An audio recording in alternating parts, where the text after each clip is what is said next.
ہماری یہ جوانیاں ہماری یہ جوانیاں ہماری یہ جوانیاں ہماری یہ جوانیاں ہماری یہ جوانیاں ہماری یہ جوانیاں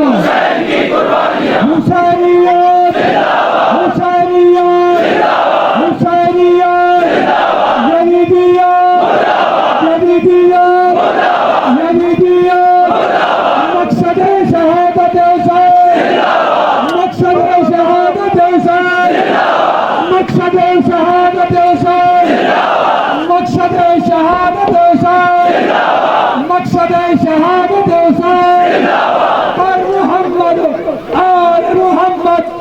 صلوات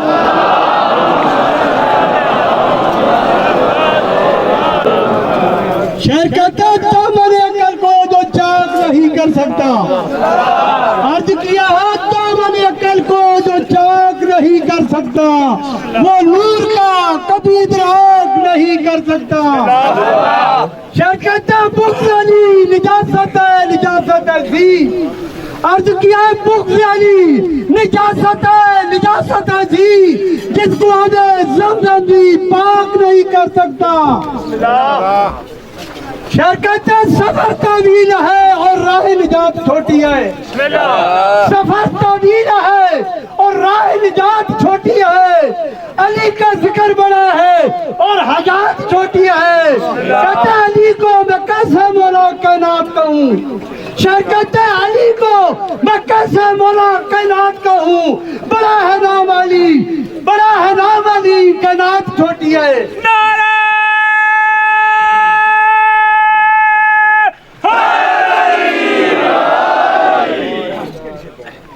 جن کے سجدوں سے منور ہے جبین آفتاب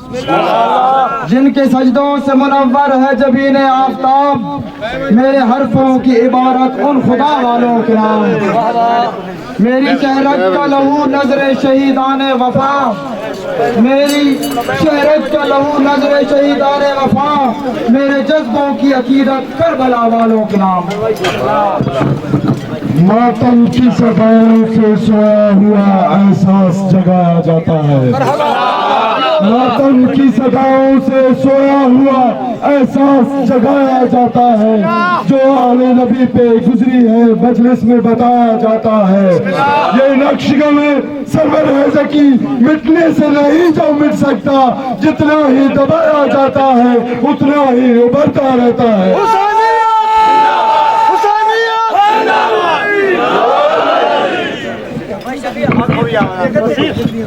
حسینیت حسینیت یزیدیت یزیدیت نعرہ حیدری شبیر کی دشمن کو نہ سکھ ہے نہ چین ہے شبیر کی دشمن کو نہ سکھ ہے نہ چین ہے جائے تو کہاں جائے گھر گھر حسین ہے اور ماتم کی سجائے آتی ہے جب ہر گلی سے مر جاتا ہے منافق زندہ حسین ہے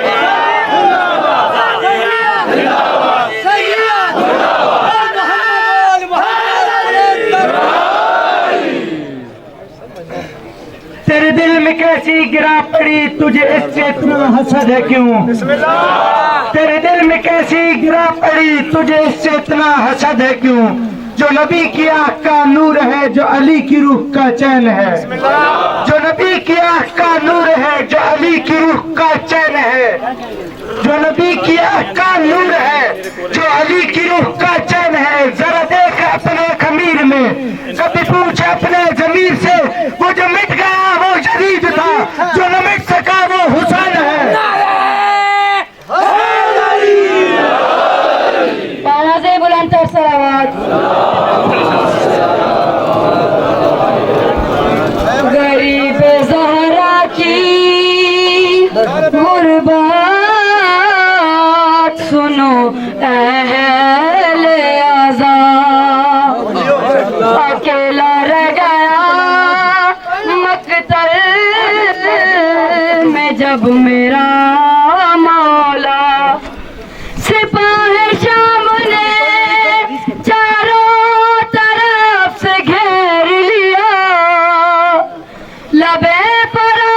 تھا ہر ایک خون کا پیاسا، تھا غل چراغ امامت بھی بجھانا ہے، اور زمین پہ زین سے شبیر کو گرانا ہے۔ لگا جو تیر تو اصغر کو شہ نے یاد کیا، پکارا غازی کو جس وقت سر پہ گرز لگا، لگی جو برچھی تو اکبر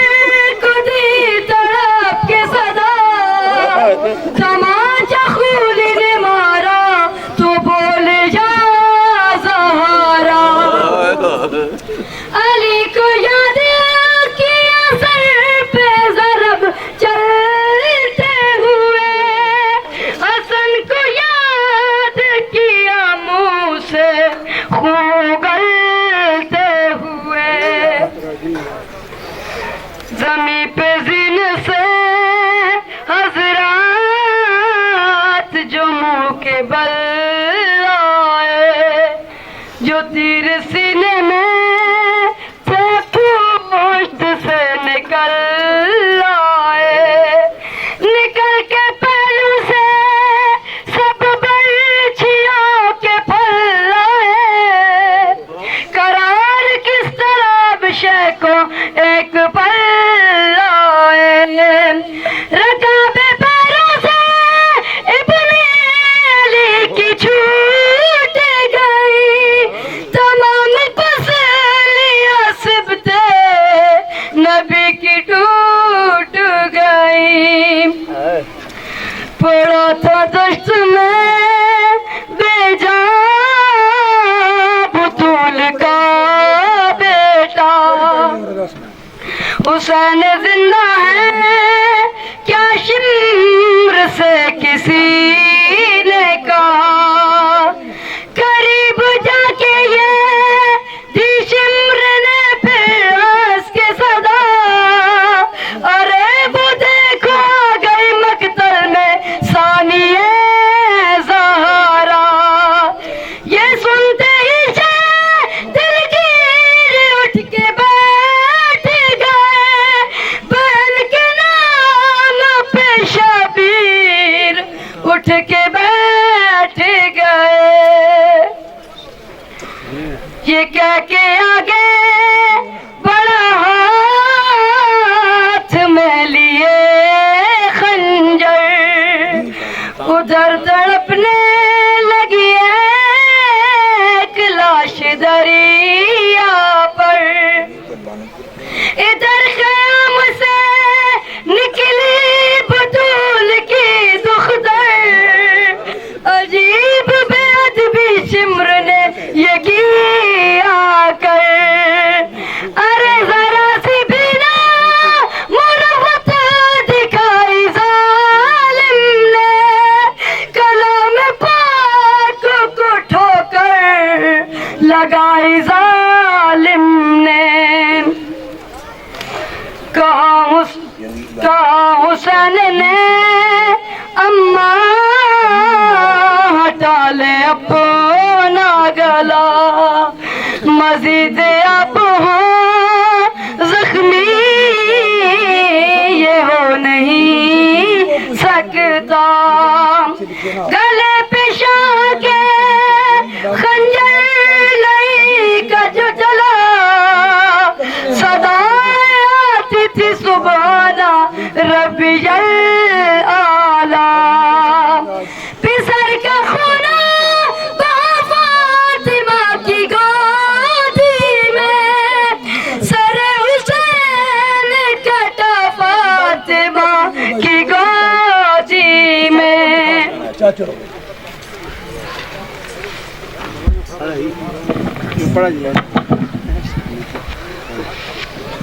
اے باغ مصطفیٰ کی مصیبت زدہ کلی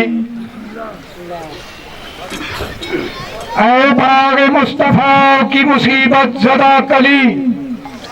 ہو کر اسیر جب طرف شام تو چلی خطبہ سرائی میں تھا تیرا لہجہ علی سن کر تجار شام کی کاپی گلی گلی کل کائنات درد میں تحلیل ہو گئی اور مقصد حسین کی تکمیل ہو گئی حسینیت حسینیت یزیدیت یزیدیت نعرہ معزز مولانا کرام اب آپ کے سامنے مولانا سجاد حسین صاحب فلسفہ شہادت حضرت امام حسین علیہ السلام پر خطاب فرمائیں گے صلوات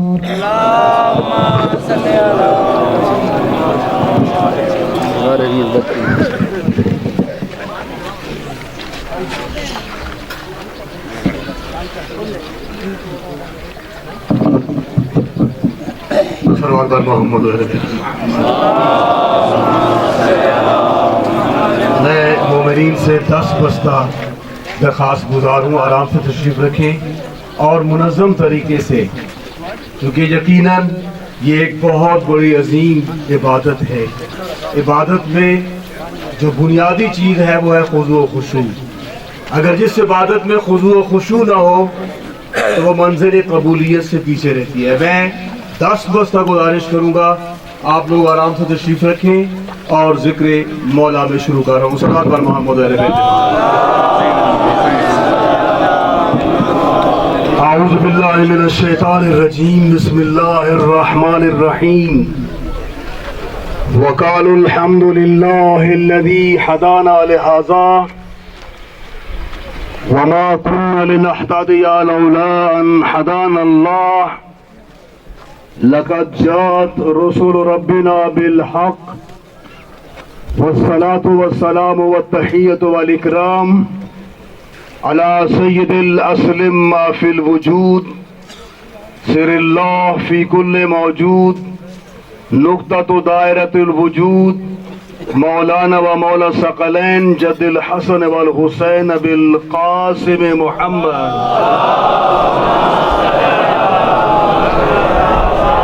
قال رسولنا الأعظم من رأى سلطانا جائرا مستحلا لحرام الله ناقصا لعهد الله مخالفا لسنة رسول الله يعمل في عباد الله بالإثم والعدوان فلم يغير عليه بفعل ولا قول كان حقا على الله أن يدخله مدخلا۔ صلوات بر محمد و اہل بیت محمد۔ حاضرین گرامی قادر، خدا کا شکر ہے کہ اس نے زندگی میں ایک بار پھر ہم سب کو یہ توفیق عنایت فرمائی کہ ہم ظلم کے خلاف احتجاج کر رہے ہیں۔ سادات و مومنین چکراڑا کی جانب سے میری معلومات کے مطابق یہ 132واں عظیم الشان جلوس اعزاء اپنے آخری مرحلے میں ہے، اور آپ حضرات 10